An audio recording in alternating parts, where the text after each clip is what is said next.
سے اسے منزلیں کہیں مرحبا جو قدم اٹھا تیرے نام سے. تو یہ صدارت کا عہدہ ایسا ہوتا ہے کہ یہاں پہ بیٹھ کے ہر ایک پہلو پر آدمی سوچتا رہتا ہے کہ یہ محفلیں ہماری کیوں ویران ہو گئی ہیں. یہی مشاعرے ہوتے تھے. یہ لاہور تو بہت بڑا شہر ہے، چھوٹے چھوٹے شہروں میں ہوتے تھے تو ہزاروں لوگ سالانہ مشاعروں کے انتظار کرتے تھے. ان محفلوں کو وجہ کیا ہوئی کہ وہ کیوں نہیں اس انداز میں ہو پاتی؟ تو بہت سے حل بھی سمجھ میں آتے ہیں، بہت سی چیزیں.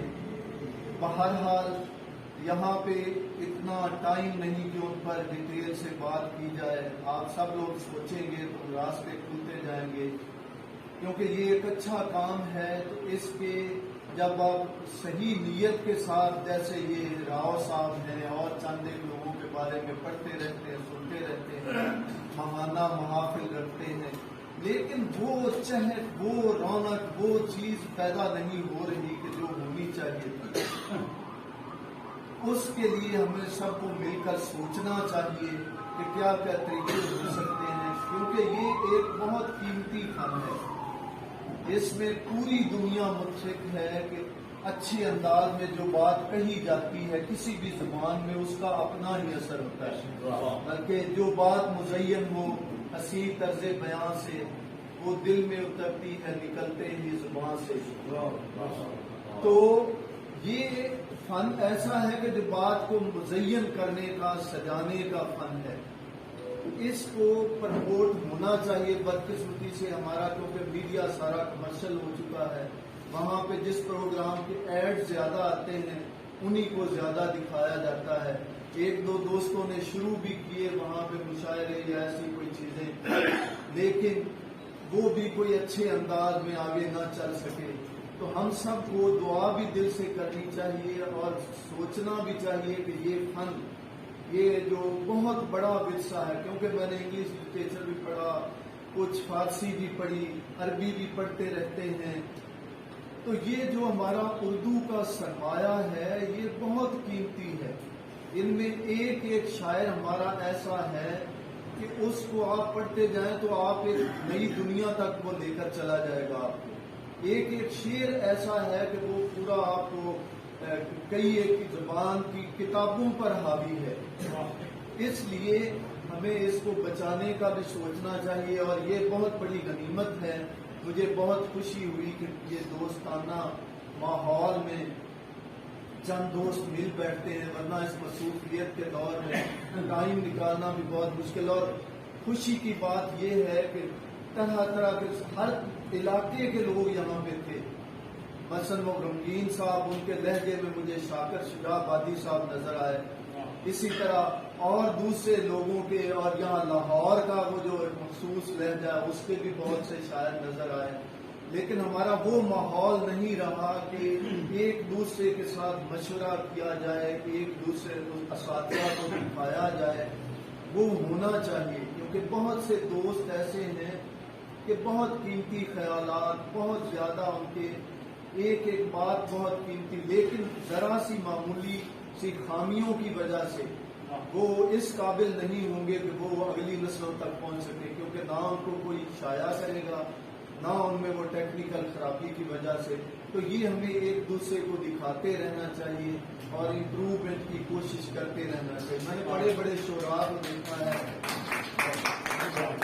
کہ وہ جب تک 2-3 آدمیوں کو دکھا نہیں لیتے وہ پرنٹنگ کے لیے نہیں. میں خود تقریباً 3 سال تک مجھے استاد تھے وحید الحسن ہاشمی صاحب، اس کے بعد یہ حفیظ طاہر صاحب. 3 سال تک وہ کہتے تھے مجھے دکھائے بغیر کوئی چیز شائع ہونے کے لیے نہیں دینی. اور مجھے وہ ایسی جھجک سی ایک پڑی ہوئی تھی کہ بعد میں بھی میری کوشش یہی ہوتی تھی کہ جب کسی 1-2 دوستوں کی نظر سے نہ گزر جائے وہ اشاعت کے لیے میں نہ دوں، یا ادھر ادھر جو بچے پڑھتے. کیونکہ گھر پہ اکیڈمی بنائی ہوئی بیٹے نے نعت کی، اور ماشاءاللہ نعت خوانی کے شعبے میں لگا رہتا ہے. تو میں بھی کبھی کبھار ان کو گائیڈ کر دیتا ہوں تو وہ نعتیں خاصی پڑھتے رہتے. کبھی بھی کوئی ایسی نعت میں وہاں ان تک جانے نہیں دیتا جو 2-3 دوستوں کو لازمی طور پہ نہ دکھا. تو یہ نعت کے 1-2 اشعار ہی جو اکثر بچے پڑھتے رہتے ہیں تو وہ مجھے یاد رہ گیا جو ہے کہ نعت کا جس کو کرینہ چاہیے، نعت کا جس کو کرینہ چاہیے، روز و شب دل میں مدینہ چاہیے، طالب سوز درون نعت کو عشق میں مر مر کے جینا چاہیے. اور یہ ٹی وی پہ اکثر آتی رہتی، آپ نے سنی ہوگی کہ یہ بچوں بچیوں نے بڑی سرمایہ ہے، حیات ہے نسبت حضور کی، میری تو کائنات ہے نسبت حضور کی. اس کے علاوہ یہ اکثر بچوں کو پڑھتے میں سنتا رہتا، نہ جانے ساقیے تسلیم کیا بھرتا ہے آنکھوں میں. یہ جب مدینہ منورہ گئے تھے وہاں پہ واپسی پہ یہ اللہ تعالیٰ نے بات کیا، نہ جانے ساقیے تسلیم کیا بھرتا ہے آنکھوں میں، مدینہ دیکھ لے تو عمر بھر بستا ہے آنکھوں میں.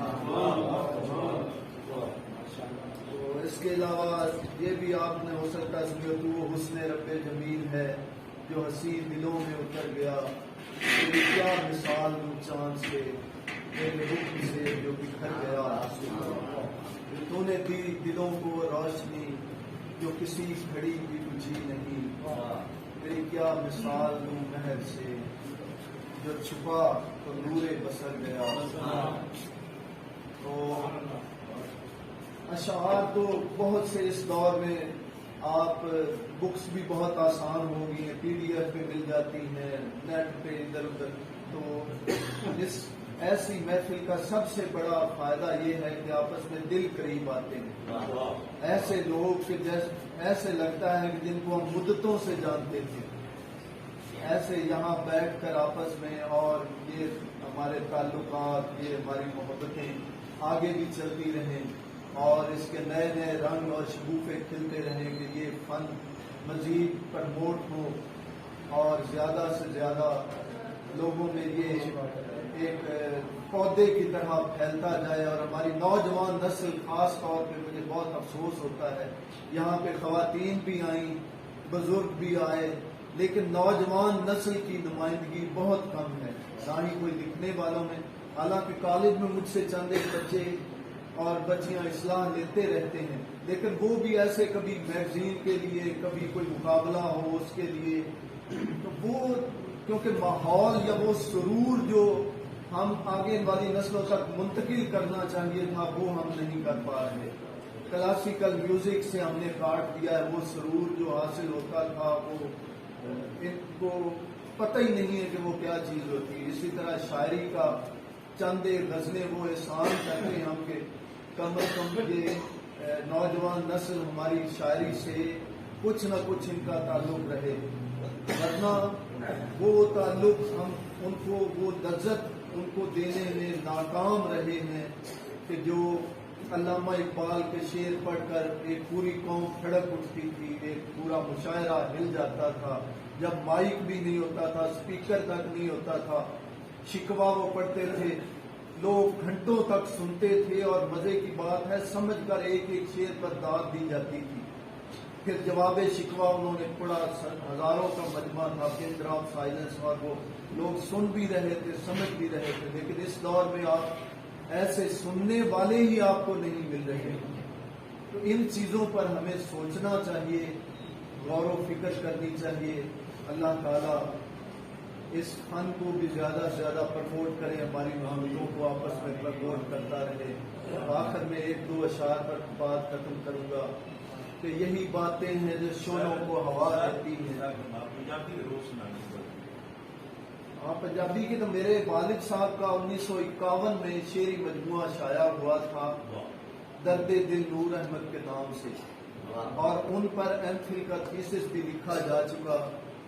اور ان کے شعری مجموعہ جو ہے وہ مجھے تو چند کی چیزیں ان میں یاد ہیں، میرے بچوں کو وہ ساری چیزیں یاد ہیں اور اکثر محفل میں پڑھتے بھی رہتے ہیں. تو پنجابی کا میرا جو ہے اس وقت تو نعت ہی یاد آ رہی ہے. میری جو کائنات ہے ترنم سے دو مصرے ادا کریں تو بڑا مزہ ہے. انصر وہ نعت کون سی؟ سرمایہ حیات. سرمایہ ہے کیا؟ ترنم سے وہ پڑھ دیتے ہیں. ماشاءاللہ. سرمایہ حیات ہے نسبت حضور کی، میری تو کائنات ہے نسبت حضور کی.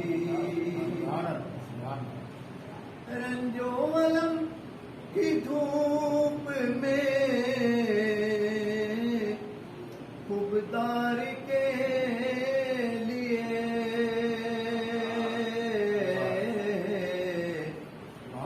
راحت رسا قناعت ہے نسبت حضور کی.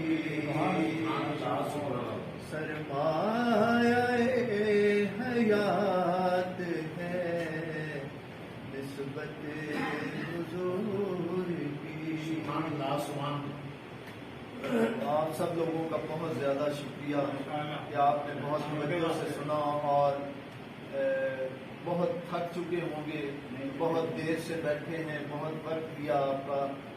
تو اللہ کرے کہ یہ محفلیں اسی طرح لگتی رہیں اور ان میں مزید ترقی ہوتی رہے اور ہم ایک دوسرے کے ساتھ دوسرے سے سنتے بھی رہیں. اور ایاز النبی صاحب اور یہ احسان حسن صاحب صاحب جن کی جوڑی جو ہے وہ بہت مشہور ادبی دنیا میں ہے، اللہ تعالیٰ یہ جوڑی ایسی قائم رکھے اور ان کی برکت سے ہی یہاں کی یہ محفل سجتی ہے.